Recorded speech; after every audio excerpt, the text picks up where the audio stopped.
The Naira scarcity that is fast becoming a major concern for Nigerians is disrupting businesses' activities in parts of the Federal Capital Territory as the Central Bank of Nigeria continues to reassure citizens of adequate supply.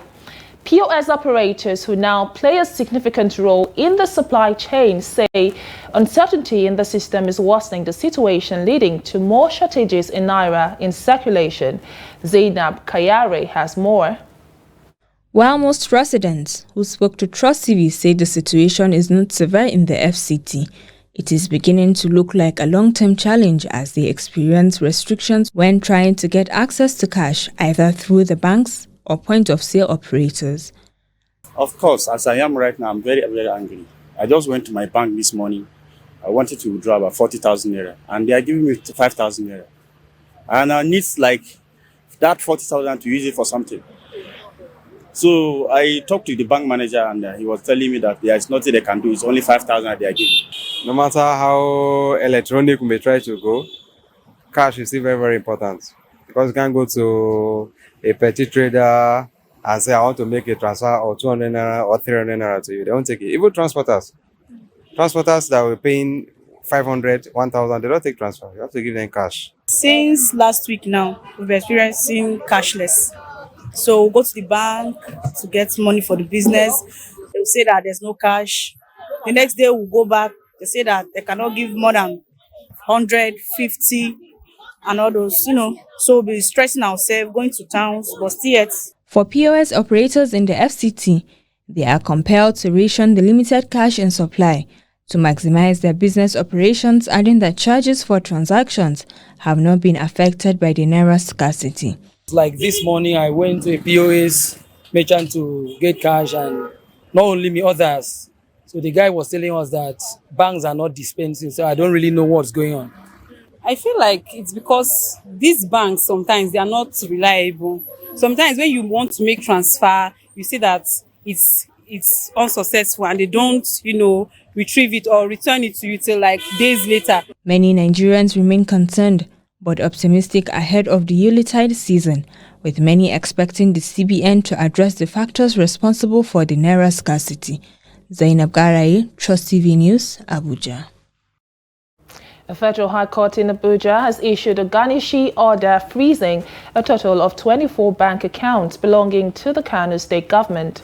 The order was granted in response to a suit filed by the Incorporated Trustees of Masalachi Eid Shop Owners and Traders Association. The association sought compensation for the demolition of their shops, which they deemed illegal and unjust. Justice Iyang Ekwo, presiding over the case, delivered the ruling on the 28th of November, affirming the attachment of funds totaling 30 billion naira.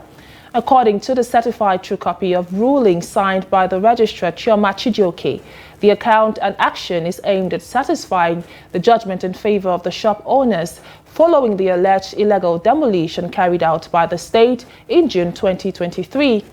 Moreover, the court has mandated the garnishes to appear before it and provide cause, if any, against the orders being made absolute. The judge also stipulated that judgment creditors should serve the defendants and garnishes at least 14 days prior to the next hearing, scheduled for the 18th of January, 2024. And Vice President Kashim Shettima has arrived Kaduna State to commiserate with victims and families of last Sunday's military airstrike at Tundunbiri village in Igabi local government area of the state. He was welcomed on arrival at the Nigerian Air Force Base, Mando, by Governor Uba Sani and top officials at the Kaduna State government.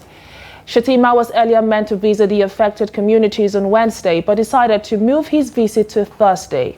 Thursday's condolence visit comes 4 days after the deadly airstrike that killed over 85 persons and injured several others in northwestern state.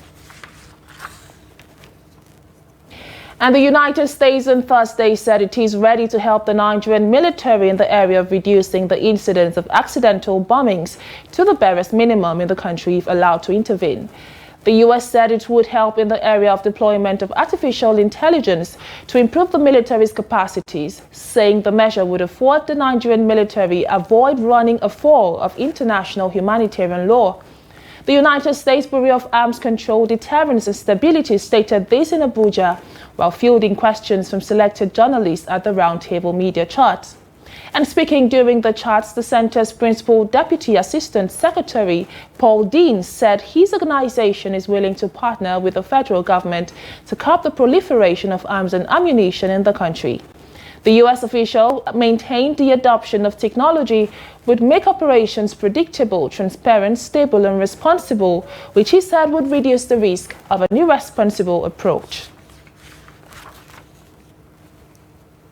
And 3 operatives of the National Drug Law Enforcement Agency have been injured, with one left in critical condition after sustaining a gunshot injury to the head. The incident happened in the early hours of Monday, the 4th of December, during an operation at Apuje Forest in Edo State. The affected officers were rushed to the hospital for treatment, while the critically injured personnel had major surgery on Wednesday. Some of the vehicles used for the operation were riddled with bullets. Following credible intelligence that drug cartels had again stocked their warehouses in the forest to start distribution of the psychoactive substance to various parts of the country ahead of the Yuletide season, teams of the NDLEA officers were mobilized to enter the Edo forest and block the distribution of the illicit drugs by destroying their warehouses. Director, Media and Advocacy of NDLEA, Femi Babafemi, on Thursday stated that some of the warehouses containing about 6,000 kgs of cannabis were first taken down in Ujoba Forest in a Song West local government area last week. The LEA team, however, came under gunfire attack in the early hours of Monday, the 4th of December, when they approached the forest after the armed hoodlums had blocked all access roads in the community. Blocking the road will be more than just and this firing we are firing, I can assure you, will be more than just people come out. And again, the control will not be because the opening got the fear of stray bullets is what we are trying to. What do we should do? Our vehicle.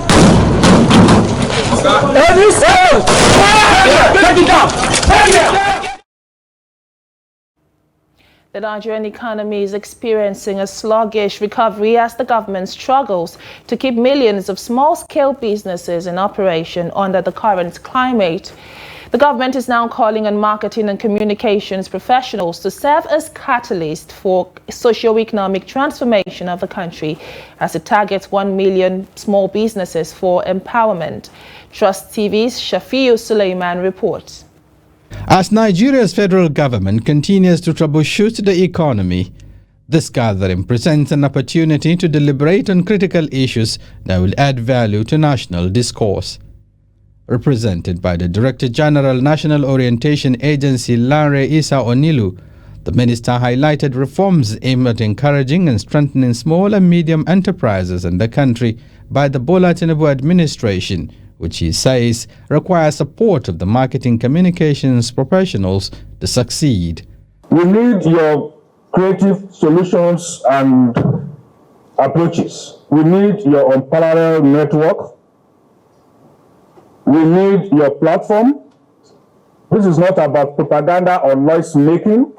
No, instead, it is about enlightenment, sensitization, about opening the eyes of Nigerians to see the various economic opportunities emerging around them. Economic experts who spoke on the theme of the conference, Marketing Communications as an Enabler for National Transformation, identified missing links in the government fiscal governance trajectory needed to achieving the objectives of transforming the business environment. When we ask the Nigerian people, what would government do to make you change your mind and think differently about your country? The individual said, they take care of us from education and healthcare. Just imagine that. It's impossible to carry society along and say, bite the bullet, make the difficult sacrifices, and they see their leaders still, on spending sprees that reflect that there is no sensibility to how people feel and what people are going through. While acknowledging some early signs of economic recovery, The panelists prepared solutions that could supercharge Nigeria's sluggish economic growth. If you spend 500 billion and you say you are going to alleviate my suffering, and when I ask who did you give, you can't tell me how you identify the poor. You can't tell me the poor you alleviated their suffering. And if we ask the poor, raise your hand that you have been alleviated to a small degree. Everybody's hands are down. Then you create a complex situation where there is no ethos. And the Nigeria we want is a Nigeria where economic reforms are people-centered. When they come with pains, we must react very quickly and show empathy for our people. The conference is coming on the heels of ambitious $1 trillion economy target of the President Bola Tinubu administration, anchored on ensuring macroeconomic stability, enhanced food security, jobs creation, improved investments in social security, amongst others, which experts say can only be realized through fiscal financial discipline and accountability in governance. Shapir Suleiman, Trust TV News, Abuja. The Zamfara state government says it has recovered about 50 operational vehicles allegedly taken away by the immediate past governor of the state, Bello Matawalle. In briefing journalists on Thursday in Gusau, a spokesperson for the governor, Dauda Lawal Sani Sambo, said his action followed the judgment by the Federal High Court in Sokoto last Friday. He said due process was carefully followed to recover the vehicles from the Gusau and Maradun residences of the former governor, who earlier denied having possession of any government property when he was leaving office as governor. And when Lawal took over power as governor of Zamfara on the 29th of May 2023, controversy over stolen operational vehicles at the government house Gusau, as well as siphoning of public funds, set in. Security agencies later raided the two residences of Matawalle in Gusau and Maradun local government, where some vehicles were recovered. The former governor quickly secured a court order restraining the state government from such actions, pending the determination of the court's decision on the matter.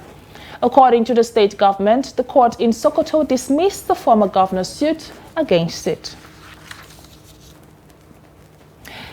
A forum of Third Republic federal legislators have called on the National Assembly to offset the salaries and allowances of its members. And this is coming on the heels of the ongoing public hearing by committees of the National Assembly on the 2024 Appropriations Bill. The report. In 1992, through option A4, more than 500 Nigerians were elected into the two chambers of the National Assembly. But their 4-year tenure was truncated after spending about 9 months in office. 31 years later, some of the former lawmakers are drawing the attention of the government to the unpaid salaries and allowances owed them. You should do the work. On the strength of one of the forum's members, who is still a serving federal lawmaker, Fred Agbedi, the group is in the National Assembly to restate the demand for the payment of their entitlements. They also call on President Bola Tinubu and the leadership of the National Assembly to intervene. Our problem is one, they claim my legal advisor have already said it. To honor this man that had been struggling to fight for the right, our own right and the right of other Nigerians. If Abiola and Kingibe were being honored and recognized, we are the foot soldiers. We are the delegate that voted them into power. What about us? Why can we not be honored and be paid our salary and outstanding? Although they have asked us to go, but we are still alive. And so long as we are alive, we start to fight. Not only for our own cause, but also for the cause of the nation. At any point, there is an occasion here that we need to make an input, we do. The host lends his voice to the forum's clamor for justice. If for any reason they have kept crying out that there are things, there are entitlements, there are benefits that were cut short because of the military intervention, of course, National Assembly to take the lead to ensure that what is right is done to the people. High point of the visit is the award of excellence on Fred Agbedi in appreciation of his tireless efforts in fighting their cause. The forum is hoping that SACA will soon come the way of its over 200 members still living in the interest of equity, fairness, and justice. And this is Trust TV's news update coming up after the break. Stakeholders in Benue call for more dialogue to avert violent clashes. More news when we return, to stay tuned.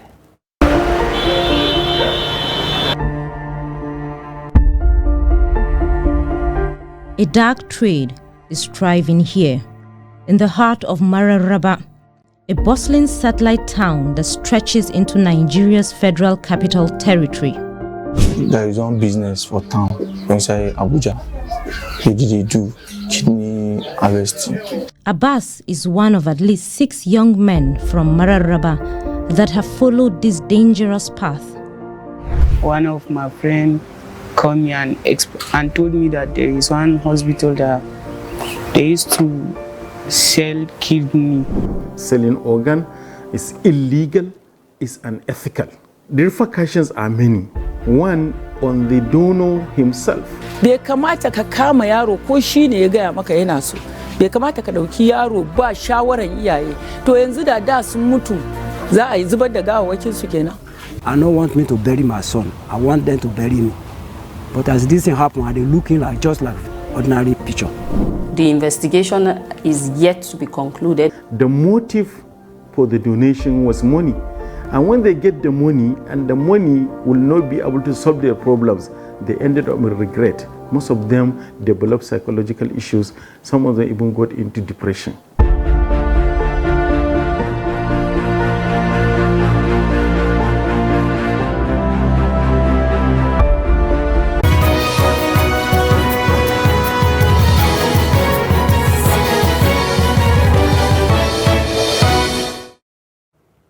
Welcome back, and if you're just joining us, this is the news update on Trust TV, and here is a recap of our major stories.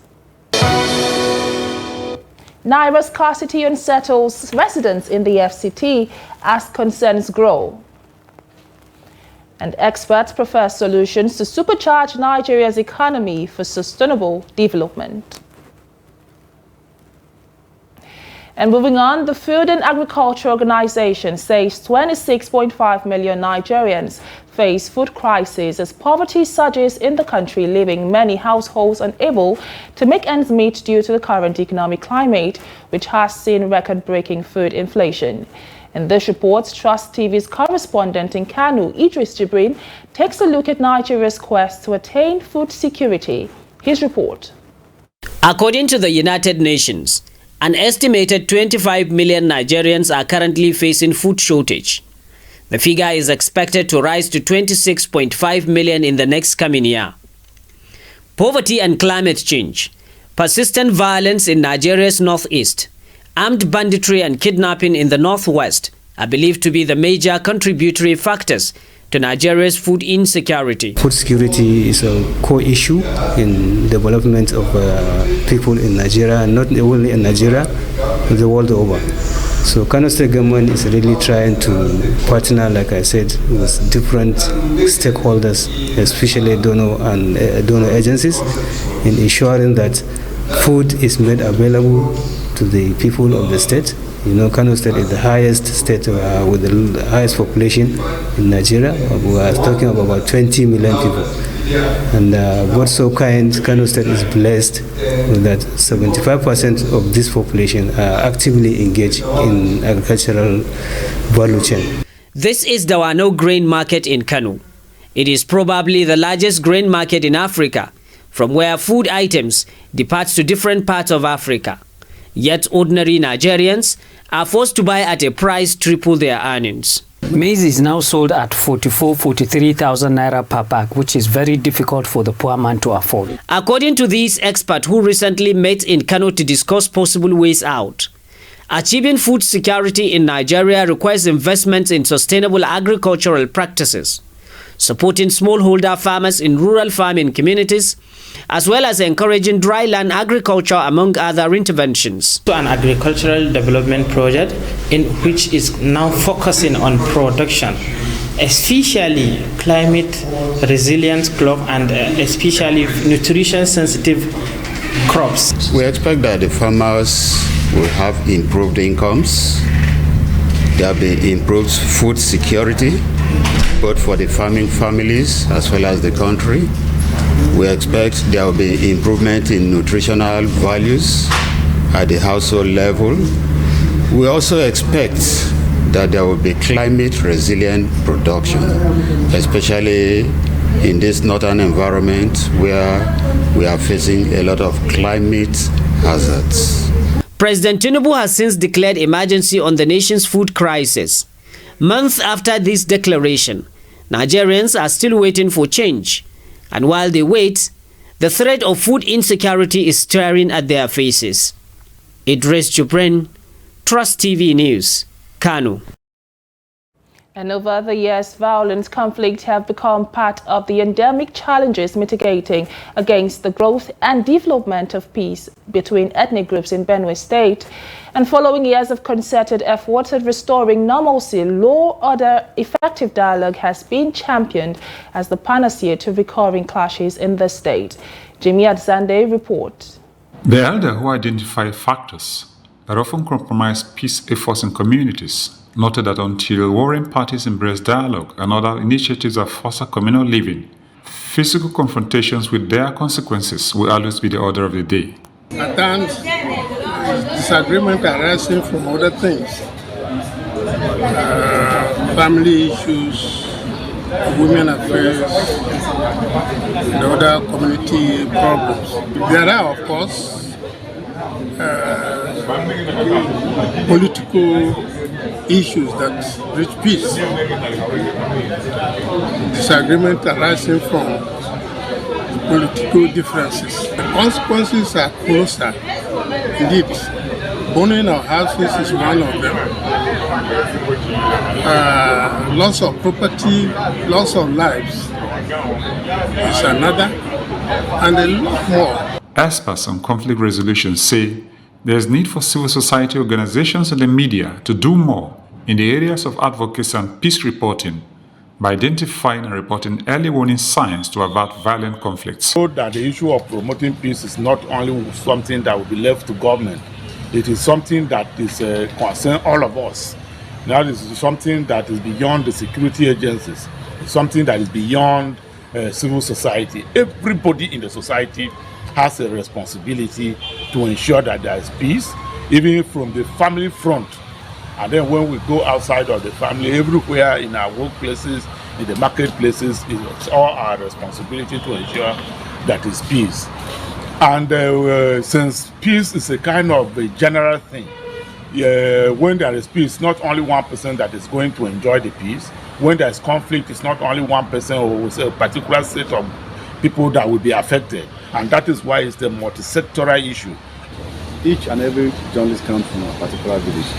So when I see something which is capable of igniting violence, I am reaching down to let that person or those people who are ignorant of it to be that, hey, this thing we are about to do, if you allow it to be the way you think it should be, rest assured that it's going to ignite a lot of violence. And so as a journalist, it's a duty to always embark on development of journalism. And I think that's all doing a lot of peace with achieve. Aside the farmer herders conflict, there have been reports of communal crisis in the state in the recent past, bordering on land disputes and water ponds.